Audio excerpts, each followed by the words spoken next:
we gonna have a good time and keep you in the know. Let all your trouble go. In the know, in the know, in the know. In the know, in the know, in the know. In the know, in the know, in the know.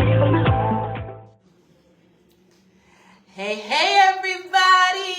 It's your favorite day of the week and your favorite time of that day. It's Saturday, time for the In the Know radio show. We're going to go live in about 1 minute. It's going to be another good one. Listen, this is the last Saturday in Black History Month. Doesn't mean a whole lot, but we're in the spirit of celebrating this particular month. We're going to highlight some different areas in Black culture and our Black community, how we can continue to enhance and elevate not only our current financial circumstances, but looking into the future so that we can build generational wealth for our families. So stay tuned. Tell somebody to get online so you don't miss it.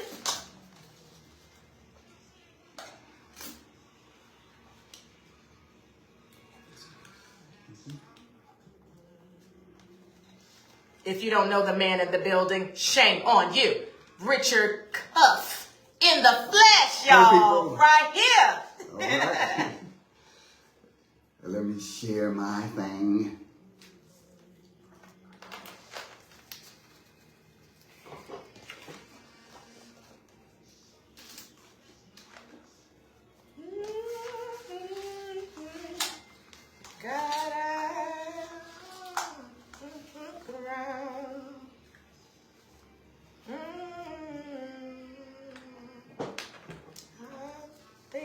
Over.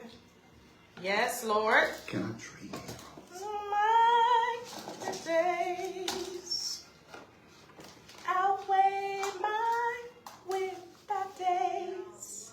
I won't complain.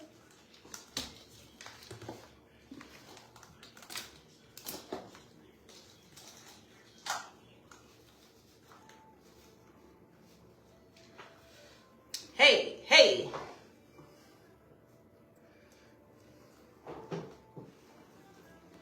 It's that time, y'all. Listen, I got to figure out a way so y'all can hear this song live. It's so good.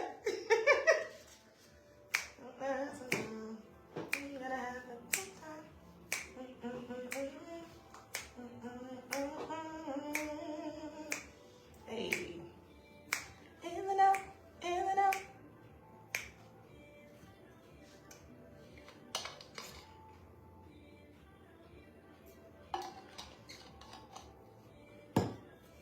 Hey. This is a place to be. Turn your radio station to victory. Whoop! We're going up right now. Don't touch that dial. Just living out loud. In the know. In the know. In the know. In the know. In the know. In the know. In the know. In the know. In the know. Hey. In the know. In the know. In the know. In the know. Hey. In the know.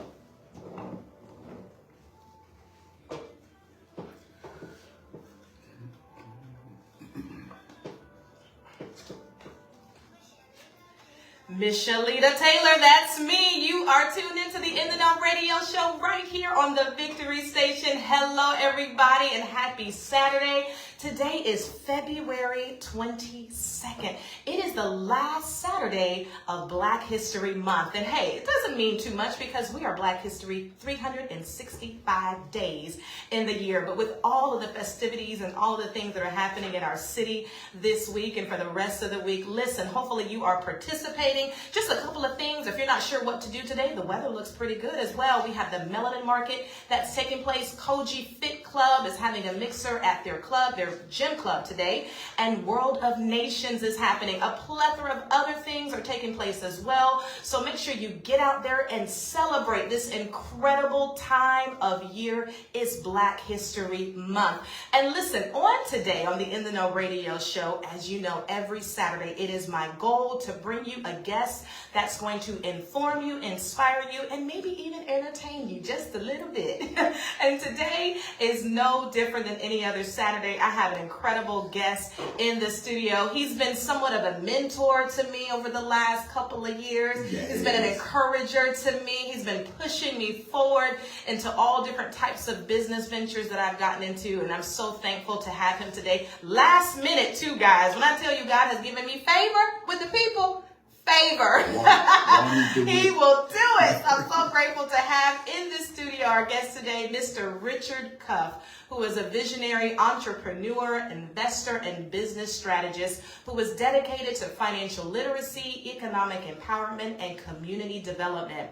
As the CEO of SMS Global Consultants, Richard helps small and mid-sized businesses grow through innovative CRM solutions, asset transfer strategies, and succession planning. He is also the founder of Bloom Ridge Venture Capital Partners, where he focuses on strategic investment that drive economic growth and create sustainable wealth. That's what we want, wealth that will last. In addition, Richard leads impactful initiatives such as the Cora Lee Cuff Fund and the Guiding Success Program, which provide mentorship, financial education, and resources to empower young people from preschool to college.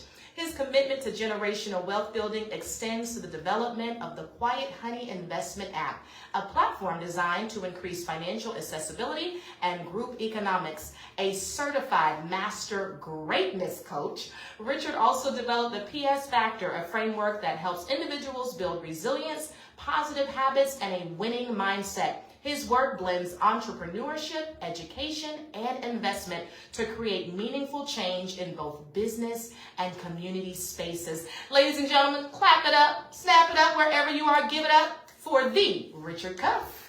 Michellita, thank you. You're welcome. Thank you for being here. This is like straight fire. You know, I believe in making sure, I get this from one of the people that I've been gleaning from, Sherry Shepherd. You know, Yeah. Sherry Shepherd, she has an incredible show. And the whole concept of giving a person their flowers now, making sure that we honor them, that we do our best to present them to the world if we have an opportunity to interview them or just be in their space. I feel like that's something the least that we can do. So thank you. You're more than welcome. I want you to know, like, here's what we don't understand, especially those of us who are thriving for greatness. Yeah. Right? We are constantly setting the mark. You know, like you mentioned, Sherry Shepherd or Tyler Perry. We look up there and we say, that's where I want to be. But what we fail to look at is how many people are inspired by what we are doing right now. Right. There are people literally listening to your show who are on the fence about starting their own podcast or getting in the broadcasting, and they're saying, wow, I want to do it like Michellita is doing. Oh, wow. They're listening this week again. This is the second, the third, the fourth. I guarantee you somebody's going to call and say, that's me, because I've been thinking about doing a podcast, and I listen to all these podcasts and I listen to these shows, and I know I got a lot to say. Yeah. But you inspire me to say it. And I just want you to be thinking that you're always inspiring. We tend to forget that we are inspiring others as we are inspired by others. And I just, I don't know who that's for. Turn to your neighbor. Just grab it. Just grab it. If it's for you. Turn to your neighbor and say, that's for me. Oh, man, it's an honor. You know, just being obedient to the time and when the opportunity is presented, being ready to go through that door. I know you're going to hit on that today. Yes. Where preparation meets opportunity. It's just a magnificent moment that can take place and really change the trajectory of our lives. But before we get in deep with our conversation, Richard, where were you from? I'm originally from Miami. Give us a little bit of the history. Yeah. Give us a little bit of the history how you got here in Jacksonville.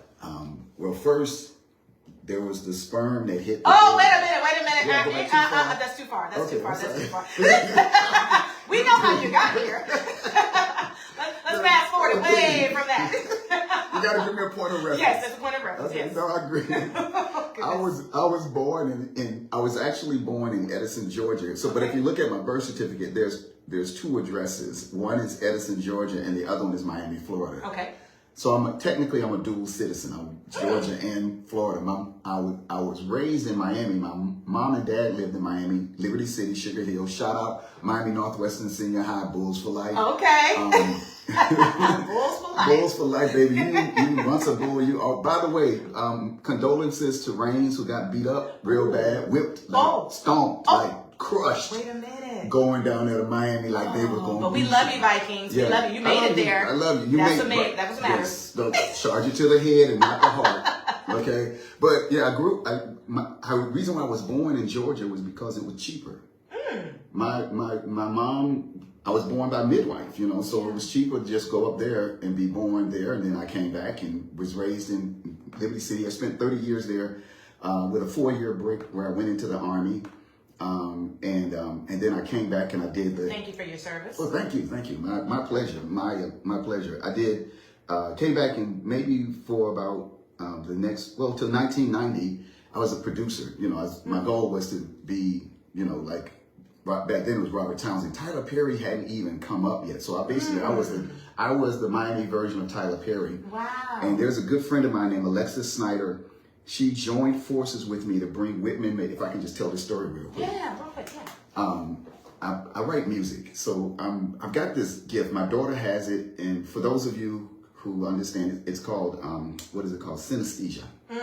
It's when two senses cross. So people who have it, they might hear a sound and taste a flavor at the same time, or they'll hear a sound and see a color. I remember asking my daughter, how do you hear an A when you play the violin? And she says, because it looks purple.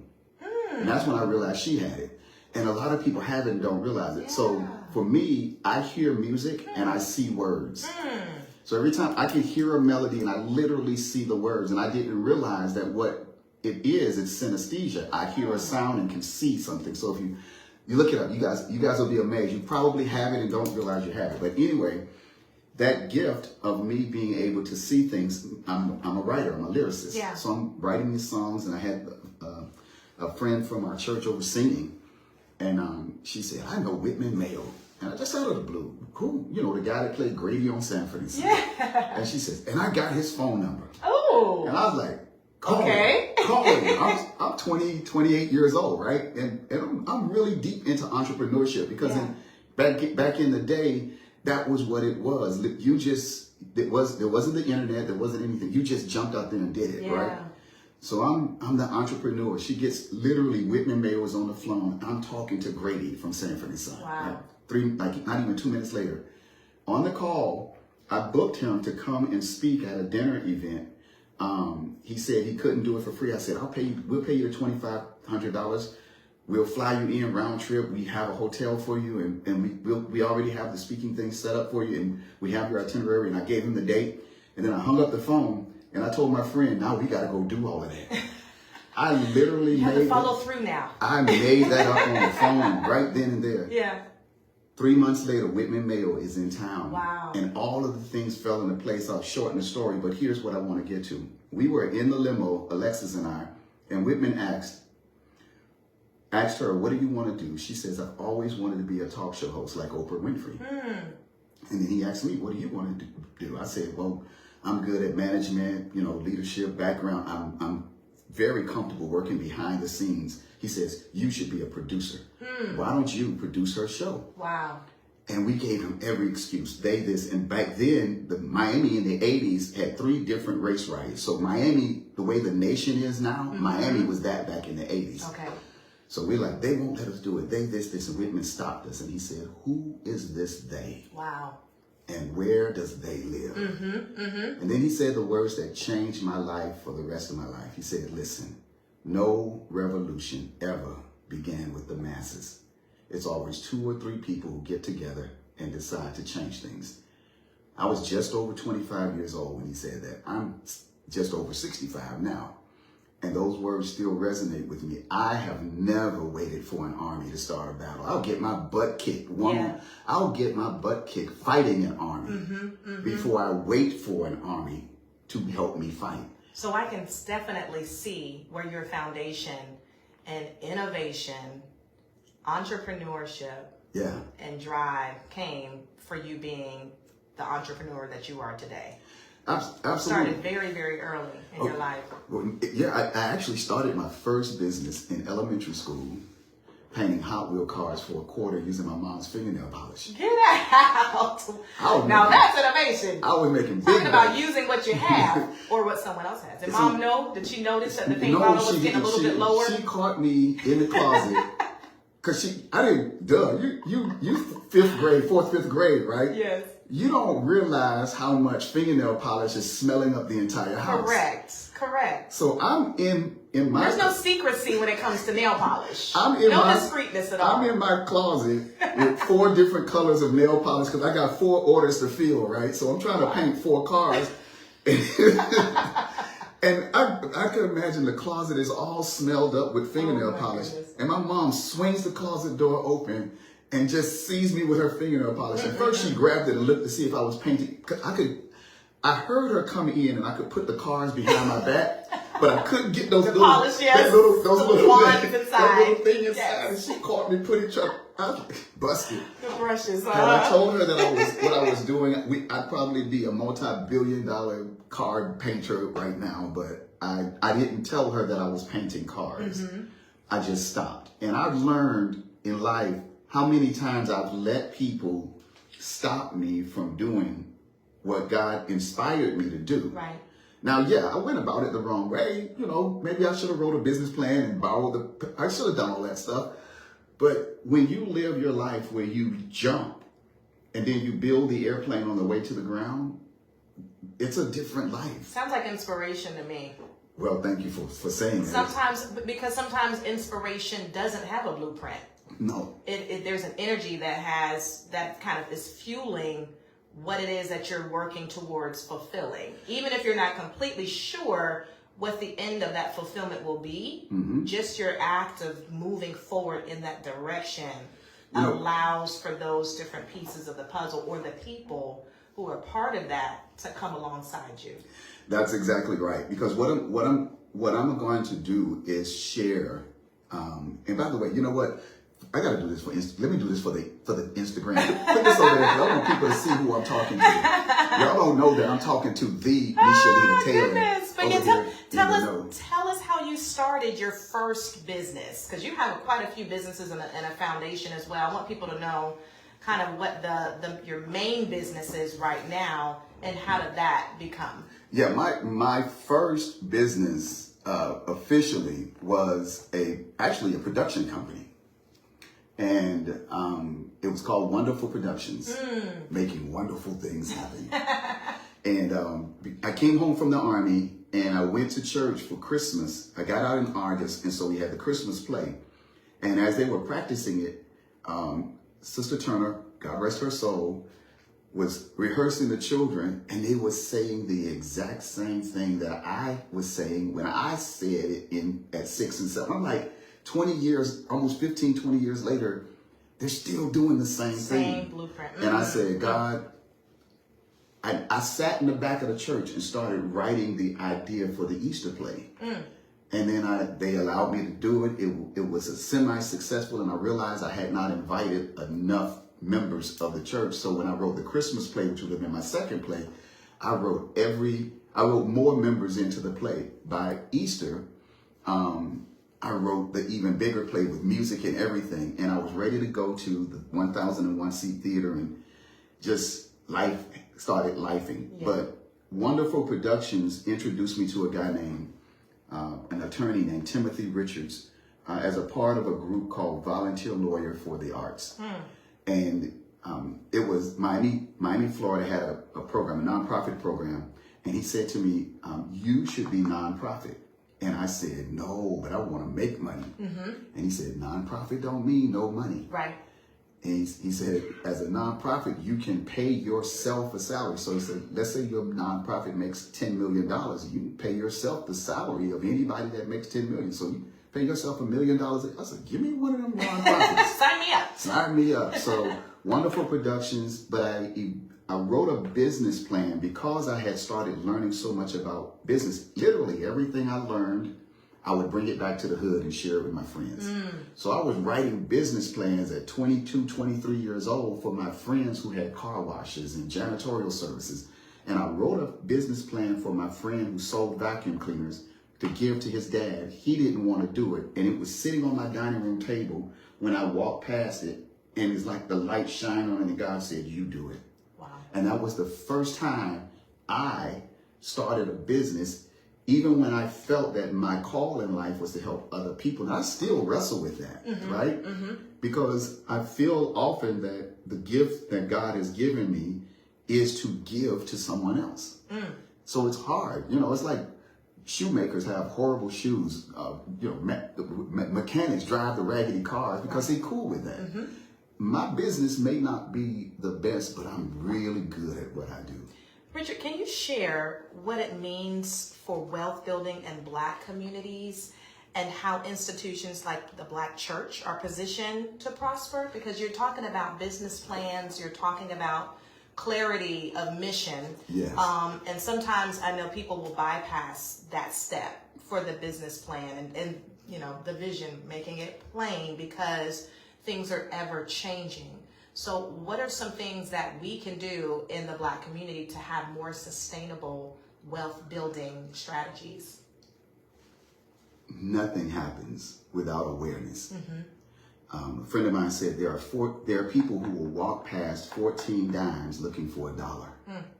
If you're not aware of the value of a dime, but you know what $1 looks like, you'll be constantly chasing dollars.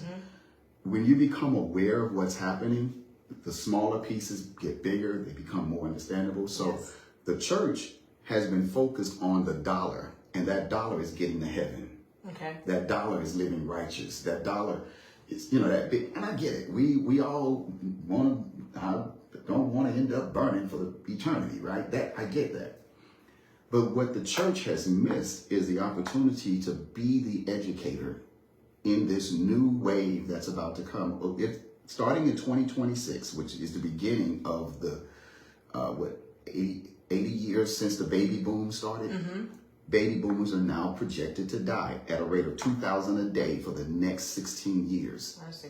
$84 trillion is going to transfer in the next 20 years from those baby boomers to the next generation.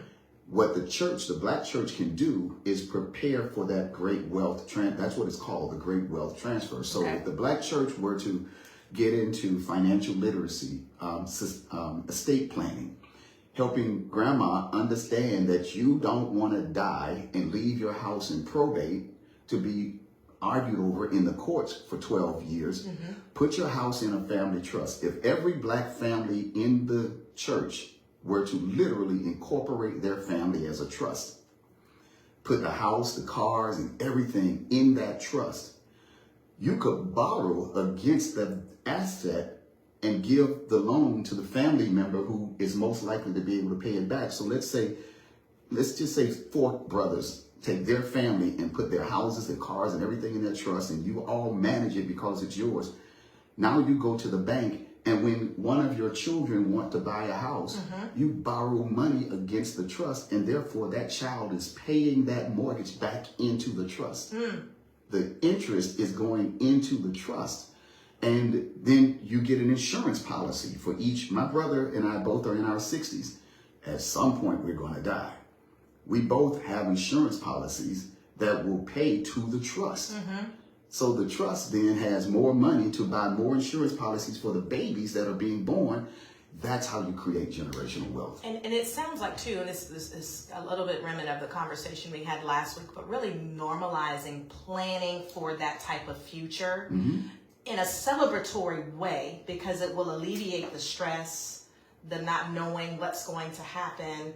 And it does seem to be anchored to and strengthening those relationships for there to be a peaceable conversation to be had to make these types of plans, because it isn't something that isn't very common, that isn't common in the community, in the Black community. It's more, no, I'm gonna take care of what I need to do. Don't worry about my stuff. You are my business. Whereas, well, you are my business. Right. We are one. We are collective. So we want to make sure as a unit that we are all whole, that we are all taken care of whenever that time of need arises and beyond. Because this isn't just planning for your expiration, but it's the planning for a life of abundance. Well, if I said the word bar mitzvah, even though you don't know specifically what a bar mitzvah is, you do understand that it's that thing that they do with young Jewish boys when they reach a particular age, and there's something that happens around 12, 14 years old.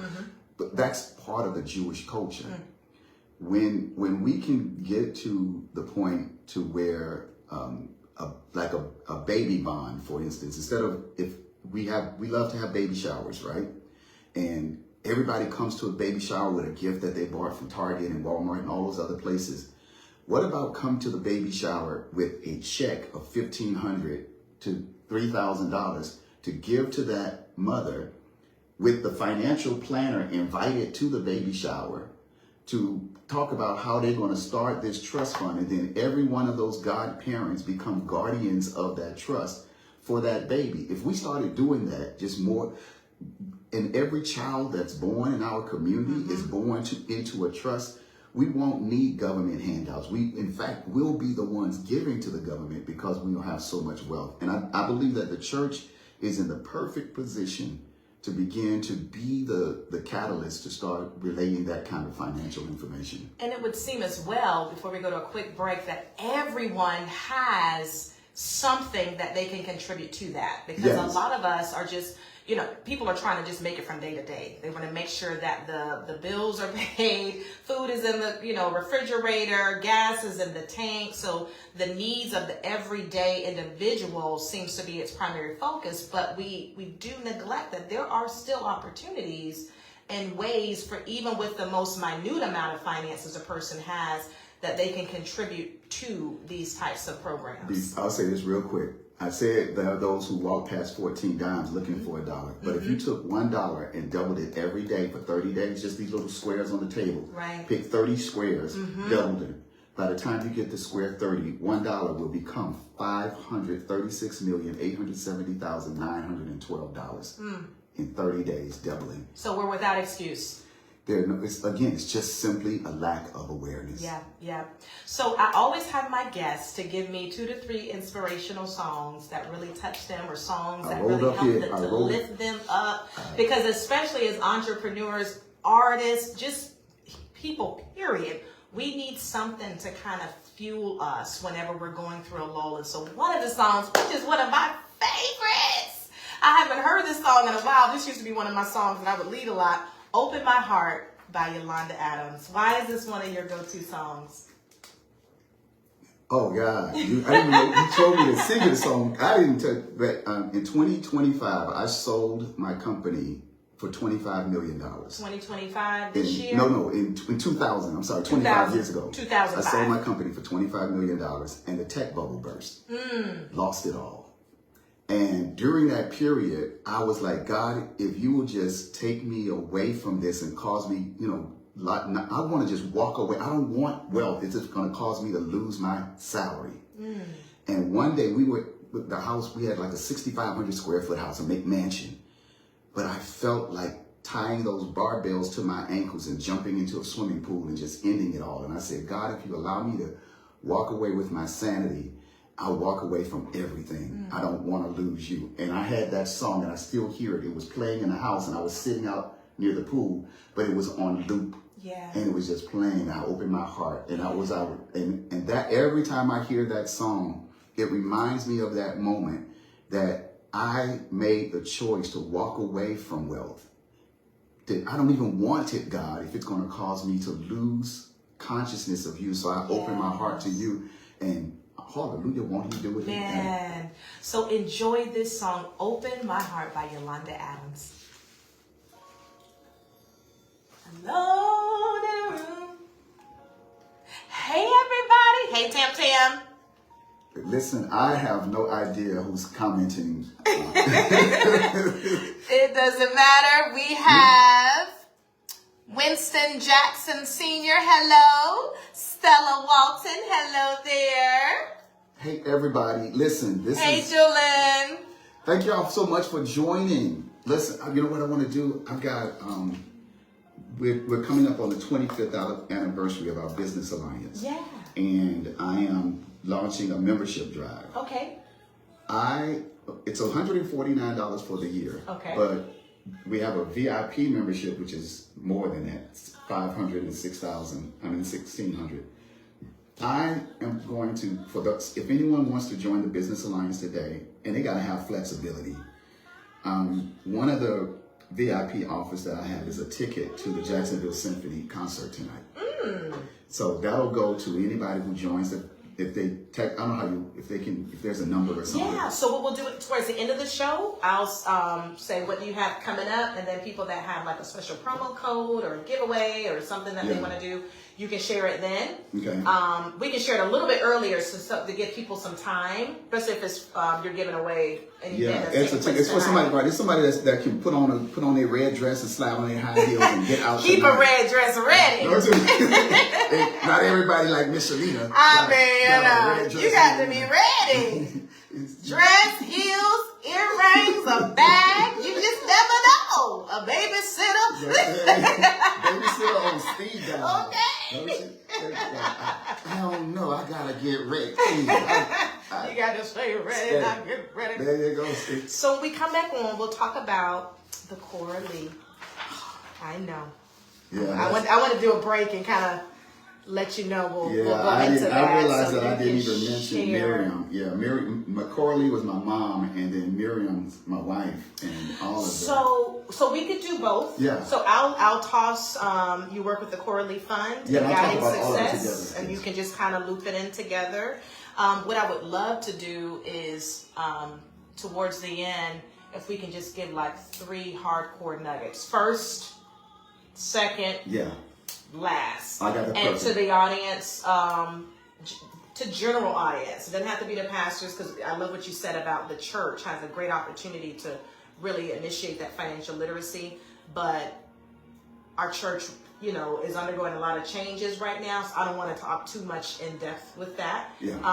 But we as, members and just people that are handling our own finances, there are things that we can do just on a practical basis to say, hey, first thing right now, go to your bank and do this. Secondly, go to, withdraw, put it in this. Third, watch it. You know what I mean? Just something that we all can just do practically on today. Yeah, and it'll be the things that I wish someone had told me. Yeah. I've shared it with my son. My son is set. He works at Microsoft. Both my son and my daughter are on the track to be worth $10 million before they're 35. Yeah. And I want to see that happen. But more than that, I'm looking for my grandchildren to be born into that. And but I didn't get it. And it's just a matter of understanding how to save and what assets are. And my son, he said something. We were talking or something. He says, Dad, I do not want to go into my emergency fund. His emergency fund is like $100K, right? But he won't touch it. Yeah. And I had to tell him, look, dude, you're paying interest on your car. When that money that you're paying in interest to your car could be a payment that's going into your money. So take the money out of your fund, pay off your car, but keep making the car payment into the fund. Yeah. And he started doing that. So, because the key is, who are you paying the interest to? Right. And that's the other thing. Just building their wealth. No, you gotta recognize, look, I ain't perfect on all this stuff. I'm teaching it. I'm still working. We're always students, even though we're working teaching it. Because again, the economy changes and sometimes the systems and the formulas change. But even with that change, there's still opportunity that we have to get in on it. Yeah. I'm looking. The goal is to make certain that others don't miss it. And that's the beautiful thing about it. And then on top of that, you hit 65 years old, you ain't there yet. But when you hit it, it's like an eye opener. And then suddenly the next 25 years is total. And I get why there are people who crash when they hit this age. But there's a lot of living left to do. And there's a lot of impact to have. And I'm hoping, as a friend of mine said, Jacksonville doesn't need to grow as much as it needs to grow up. I would love to see Jacksonville grow up. So it's time to grow. It's time for us to grow up. Yes. Wow. Grow up. Yeah, it doesn't need to grow. Because we're growing for sure. Right, we're growing, but we're not growing up. But the beautiful thing about it is that we are in the growing up phase. Yes. So do we want to grow up with the petty nonsense, racism, classism, all the other isms that are out there? Yeah. Or do we want to just simply embrace the fact that this city is positioned to really be an example to the world of what a great city can be? So we're not quite New York, but we're not like the smallest city either. So I think the next 25 years is going to be amazing for the city. I agree. Yeah. Because people are, I know it's been about 7 years ago, my mentor at the time, she said people, which definitely changed, were moving in Jacksonville at a rate of about 352 per day. Mm-hmm. And again, that was 7 years ago, so it's a lot more even now. So there's definitely a lot of opportunity for growth.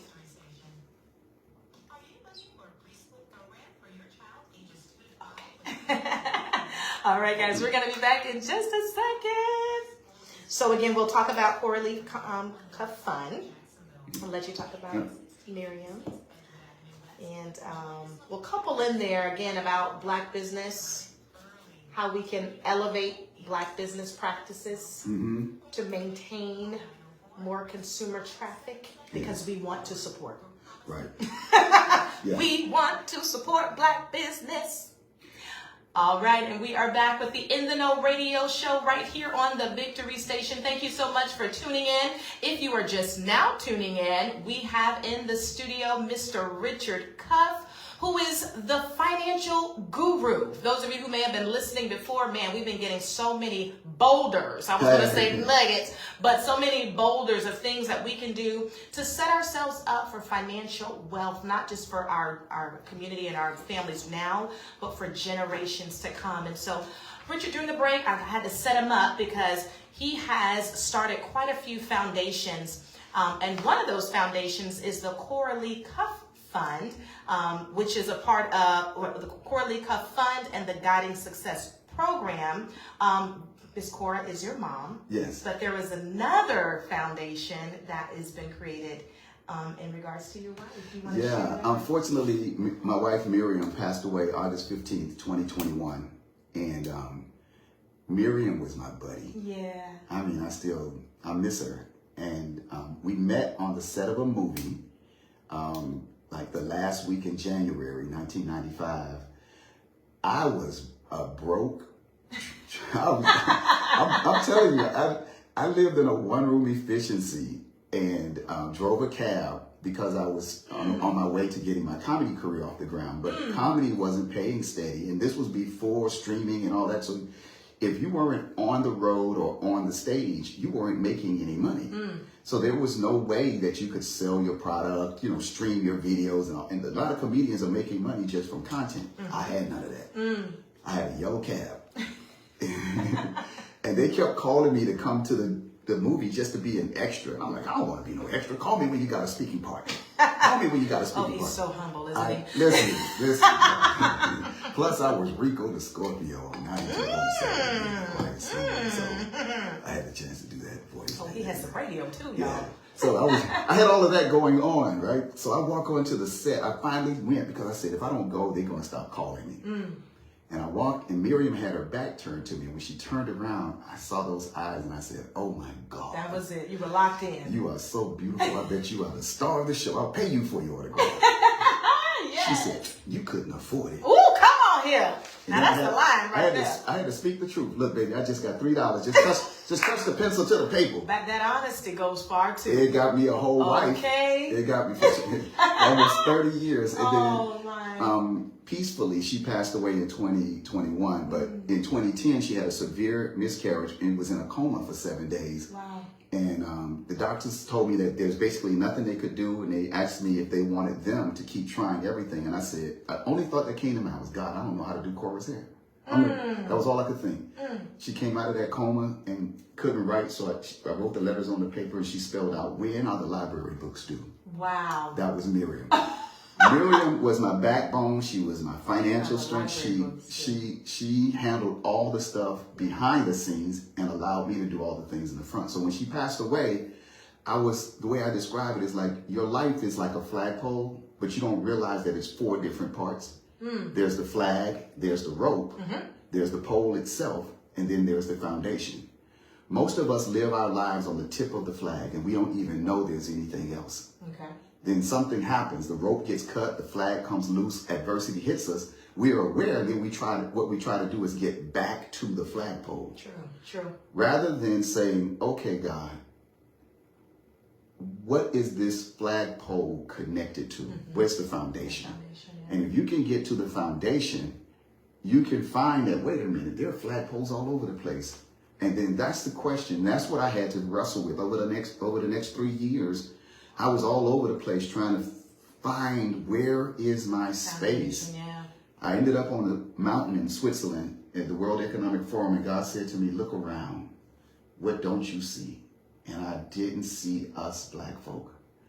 And when I came back, I knew that I needed to do something bigger. So I bought a consulting firm, and I started the Miriam R. Cuff Innovation Center. Prior to that, Miriam and I had started the Coralie Cuff Fund in honor of my mom. Okay. And we would do all of I'm nothing against the church or anything else, but we stopped paying money into the church like 15 years ago. We just stopped putting money in. We would do large gifts. We would donate it. We would write it through our funds so that not only could we get the tax write-off, but we knew it would go to a legitimate 501c3, and we could hold them accountable. At the very least, say, if you don't do it, we won't do it again. Okay. So, the Coralie, tell me about the Coralie Fund. If you remember Wonderful Productions, my mom was the first signature on the paperwork to help me start Wonderful Productions, the nonprofit. Okay. So when she died at 50 years old in 1988, and I got married, I was standing in our garage a few years after we were in our house, and I found the paperwork from that original nonprofit. Yeah. And I showed it to Miriam. I showed her my mom's signature, and I said, "We're going to call it the Coralie Cuff Fund." And that's when we started it. I love it. And from there, it's been growing. Personally, we've donated hundreds of thousands of dollars, Miriam and I, but we've encouraged others to give funds. I have been quiet about it. I would have never said what I just said. I realize that, right? But there's so much more that I have to do, that 200,000 is a drop in the bucket that God is telling me to what needs to be done when you're facing somebody that's destroying a $6 trillion economy. Right. So as have things in place set up for different individuals and corporations that can actually continue to be sustained. Exactly. And recognize when you're facing these giants that make you look like grasshoppers, that you're the giant. God said to me once, I made you to be a candle. Why are you afraid of the dark? The dark is afraid of us. Right. What we have to do is turn that candle on. And so earlier you were asking about individuals. That's why we started that fund, and that's why I continue with the Coralie Cuff Fund and the Miriam R. Cuff Innovation Center. Is I want an individual to be able to walk through that door and say, I have a dream, I have a vision, I have an idea. You don't need, and I said it earlier, you don't need an army to fight this battle. Right. And besides that, the battle is not yours to fight. Correct. You just got to show up and be aware of what's coming at you, and then aware of what your next move is going to be. And having that clarity of vision as well, because we have so many individuals that are entrepreneurs today. Everybody seems to own something, has some type of brand.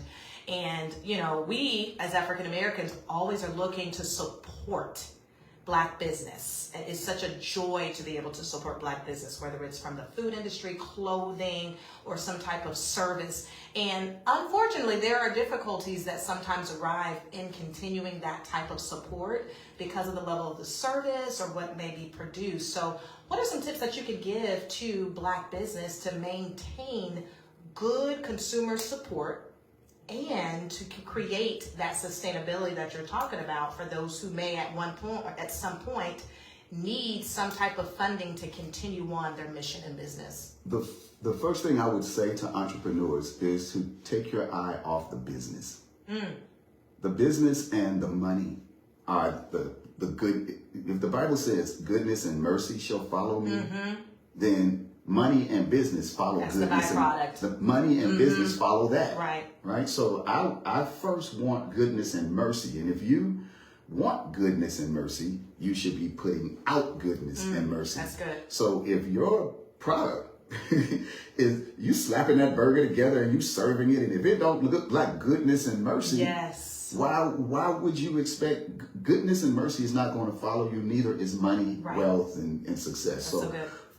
The idea is also goodness and mercy can come from the servant who shows you goodness and mercy. A lot of people don't realize how much power servants have. Yeah. Right? So when I go into a restaurant, I'm the waiter is not my servant. He's my server. And there's a difference. That's right. He's serving me. Right. He's the servant of the owner of the restaurant. So when I am serving someone, it's not about whether they're appreciative for it or not. If your burger costs $17.50 for the meal, and they give you $17.50 for the meal, you take the $17.50 and go on, because the reward is not in them paying for the meal.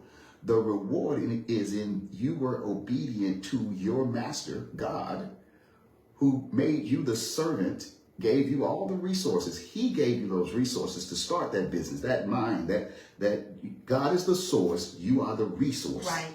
And if the resource takes an asset and turns it into something that can result in goodness and mercy, you follow me? Which is why we should always think about, and the word talks about, that whatever we do, we're doing it unto the Lord. That's Other people are going to be, beneficiaries of that.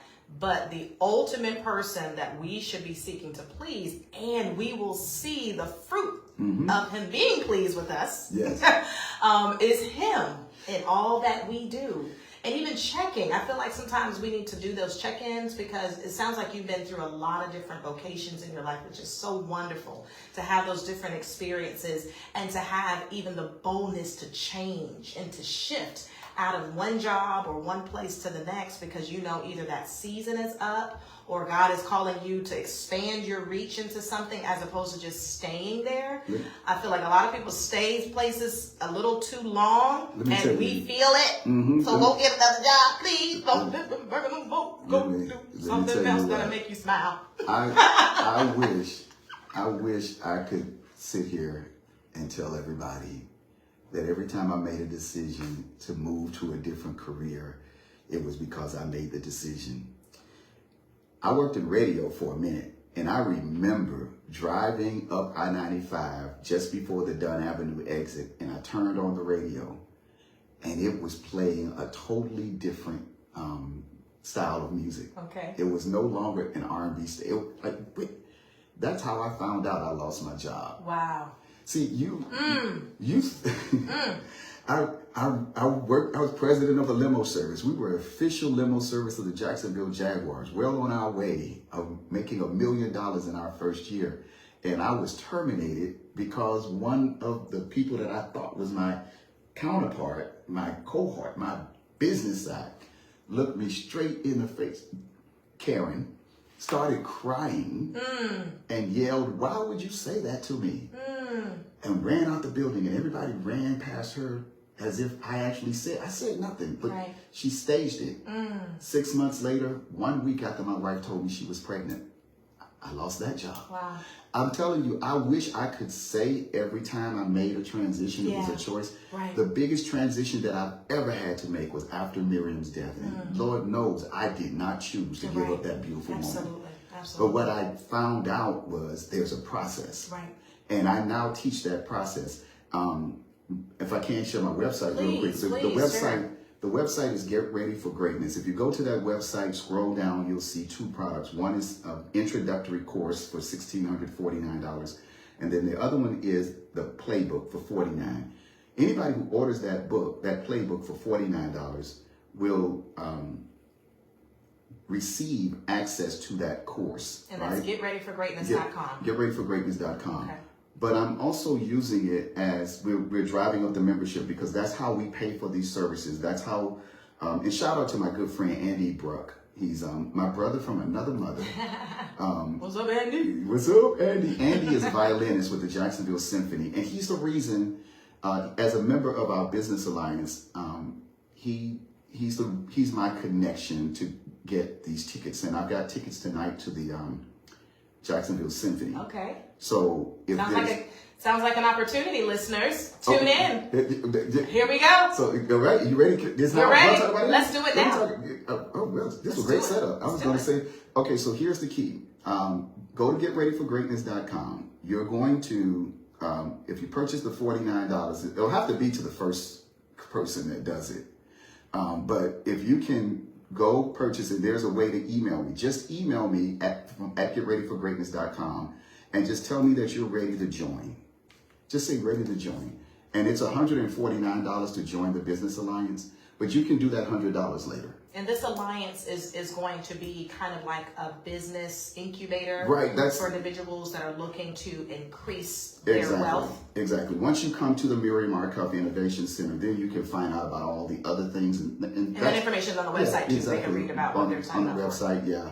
And I'll see your emails, and you can also just go to Get Ready for Greatness and just join. Start an account. It's where we do all of our courses. So eventually we're going to add other coaches and individuals who have products and digital things to sell. Like I said earlier, when I met Miriam, you didn't have this opportunity to generate this revenue. Earlier we were talking about what the individual can do. And of course, the challenge that we have as Black businesses is that we're not putting excellence out. Okay. And so my goal is to plug people into this network. But if you do that, I've got a ticket for you to join me as a VIP member at the Jacksonville Symphony. Yeah. Tonight. It's tonight. It's one of those pull that red dress. You gotta be ready. You get ready. If you're ready, if you stay ready, you won't have to get ready. That's right. So they go to getreadyforgreatness.com. Get Ready for Greatness. Sign up.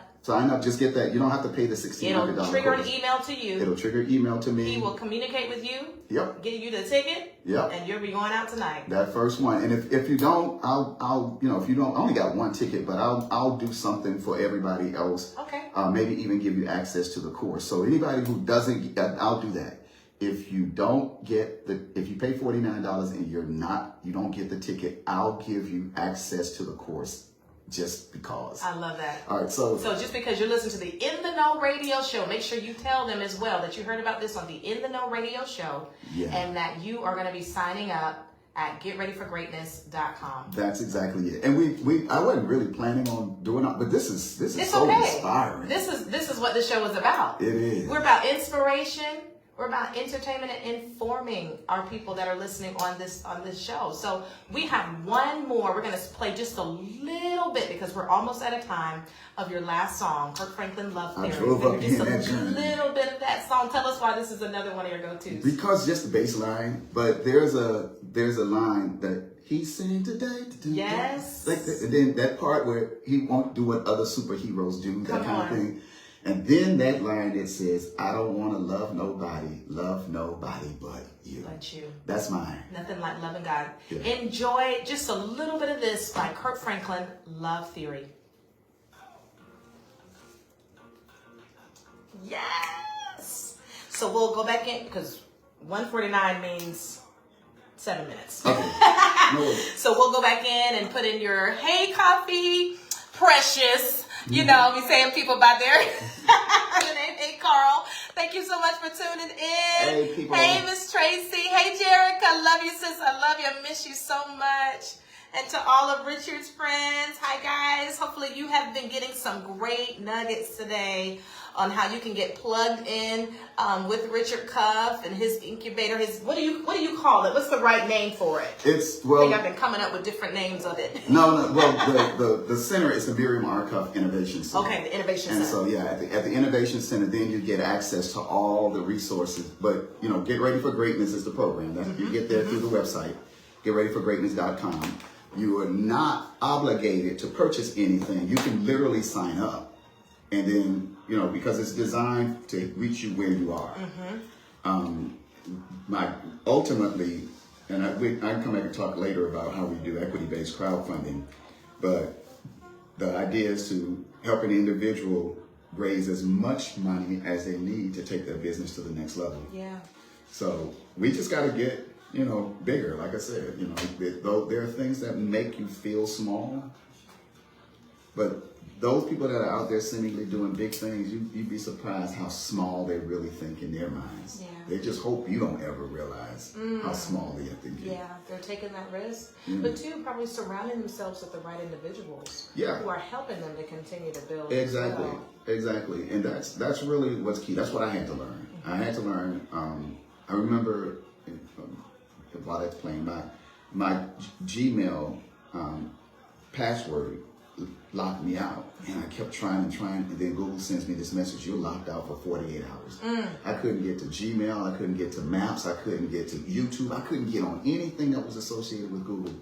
And then they reset the password.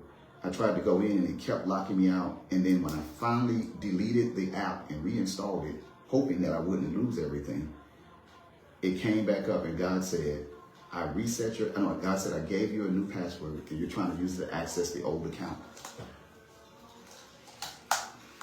Okay. And that was just what we see and what we hear, all of it, as Nikola Tesla said, everything is energy, frequency, and vibration. But that's exactly what Jesus was saying. Yes. Right? And that's what Jesus was showing, using energy. He somehow was able to do that. But he says, look, Mark, don't trip. Yeah. These things you shall do, and greater things shall you do.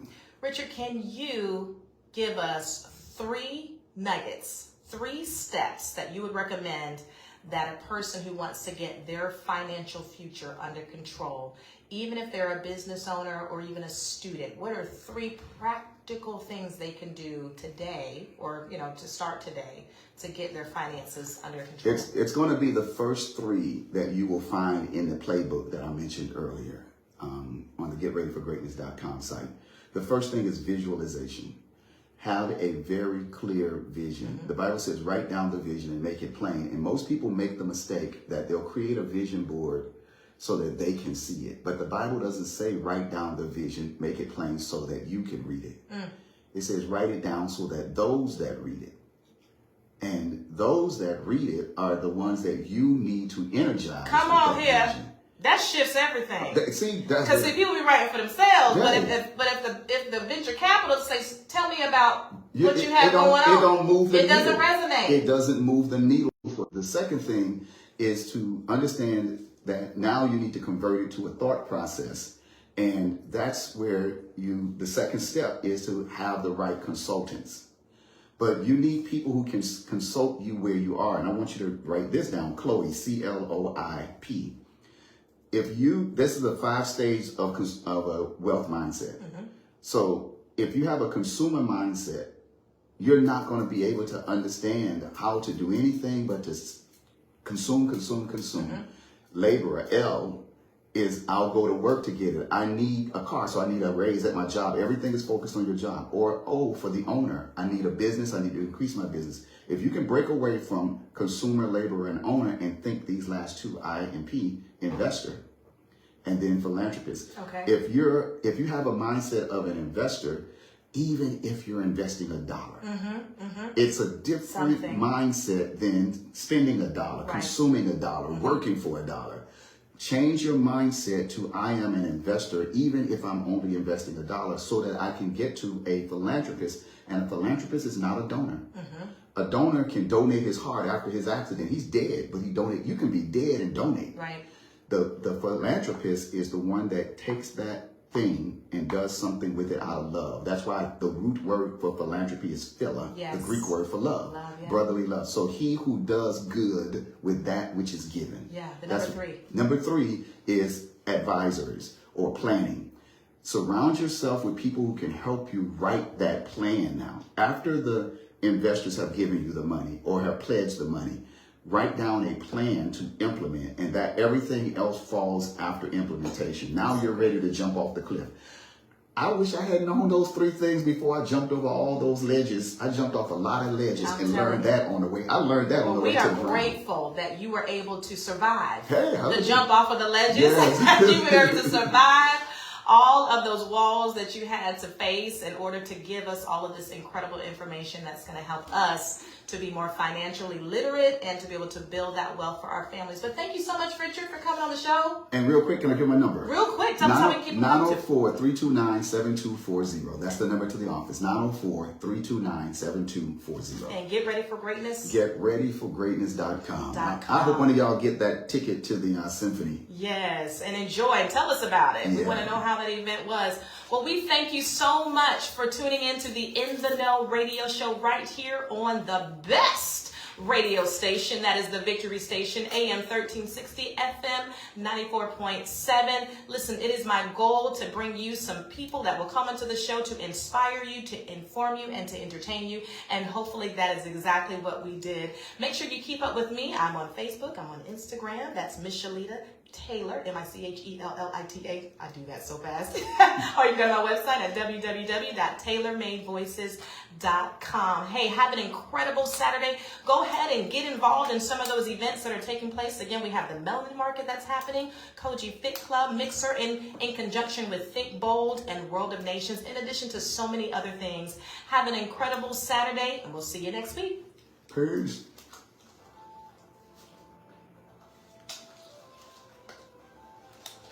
Thank you guys so much. I hope you enjoyed. Listen, I'm going to put in the comments the information so that we can get in touch with Richard and so that maybe you will be the person that will be able to join him tonight at the symphony. But thank you so much for watching. We'll see y'all next week. In the know. In the know. Let's start the show. Michellita's on your radio. Turn your speakers up. Show your girl some love. We gonna have a good time and keep you in the know. Let all your trouble go. In the know. In the know. In the know.